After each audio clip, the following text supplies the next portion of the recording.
Pada tahun 230 sebelum Masehi, Asia Timur berada dalam kekacauan.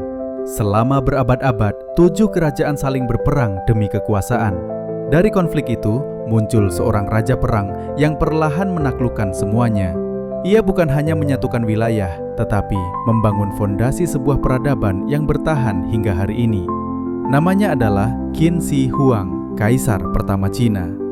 Namun kisahnya tidak berakhir pada kejayaan. Kebenaran tentang dirinya justru tersembunyi jauh di bawah tanah, di dalam sebuah makam raksasa yang bukan sekadar kuburan, melainkan sebuah dunia lengkap yang disiapkan untuk kehidupan setelah kematian.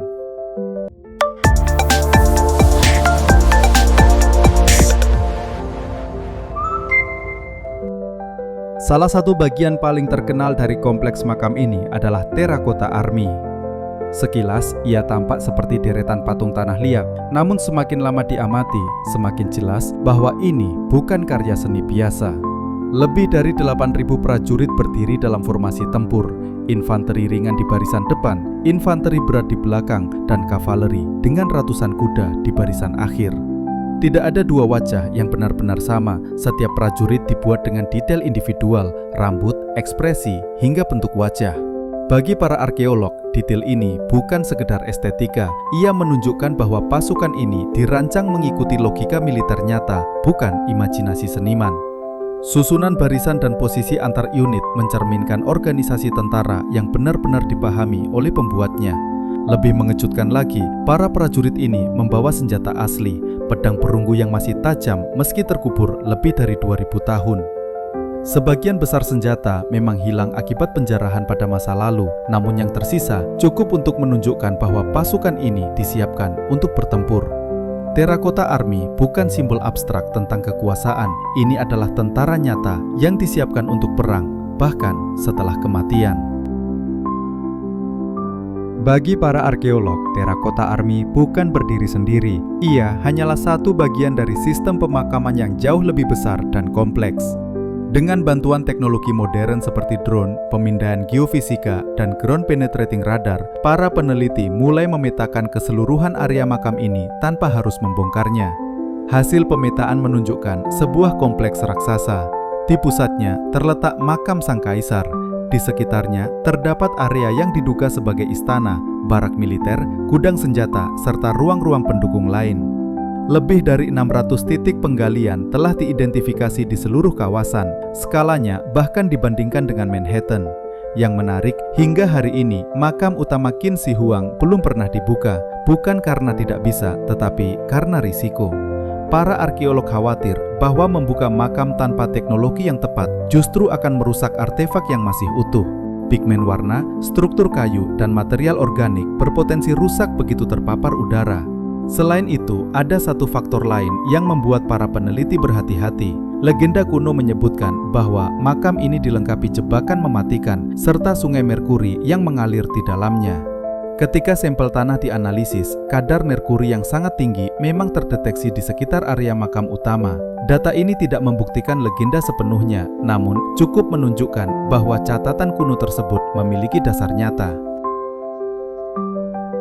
Di balik skala megah kompleks ini, para arkeolog juga menemukan sesuatu yang jauh lebih mengerikan, yaitu bukti kekerasan manusia. Di salah satu area penggalian, ditemukan sebuah tengkorak dengan mata panah tertanam di tulangnya. Sudut masuk panah menunjukkan bahwa tembakan dilakukan dari jarak dekat, langsung ke area vital. Para peneliti menyimpulkan, ini bukan kematian di medan perang, ini adalah eksekusi. Catatan sejarah yang ditulis sekitar 100 tahun setelah kematian Qin Shi Huang menyebutkan bahwa setelah sang kaisar wafat, terjadi perebutan kekuasaan yang brutal di dalam istana. Putra bungsunya, Hu Hai, naik tahta melalui kudeta. Sementara Fu Su, putra sulung dan pewaris sah, justru ditemukan tewas. Selama berabad-abad, kisah ini dianggap sekedar legenda politik. Namun, temuan arkeologi memberi bobot baru pada catatan tersebut. Di sini, artefak fisik mulai berbicara. Ia tidak menceritakan motif, tetapi menunjukkan hasil akhir dari perebutan kekuasaan, yakni kematian yang disengaja.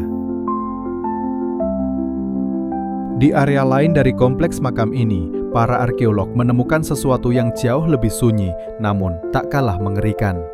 makam perempuan muda tersebar di sekitar pusat pemakaman kekaisaran.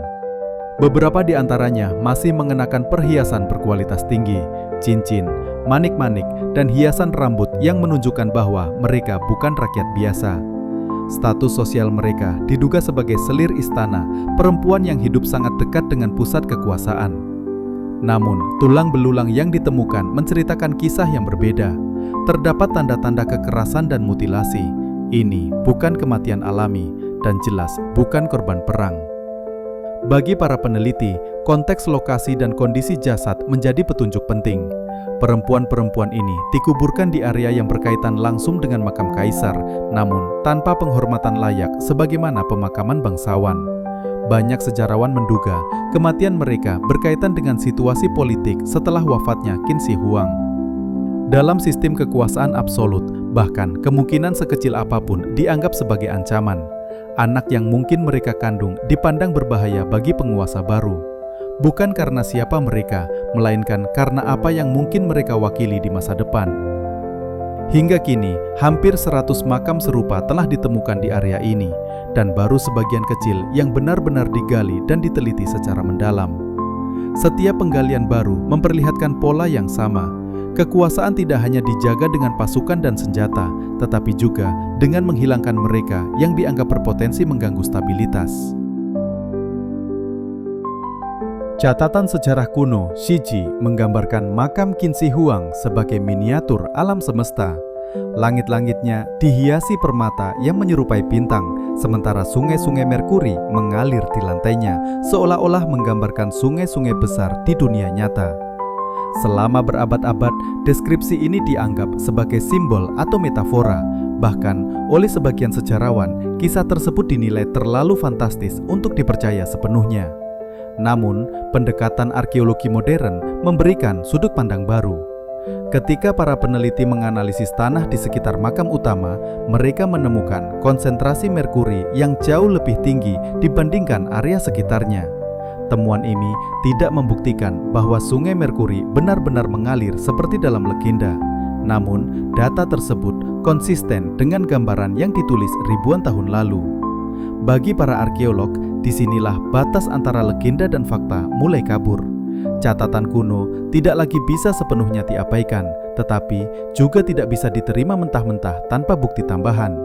Karena itulah, makam utama hingga kini masih dibiarkan tertutup. Bukan semata karena misteri, melainkan karena kehati-hatian ilmiah dan etika pelestarian.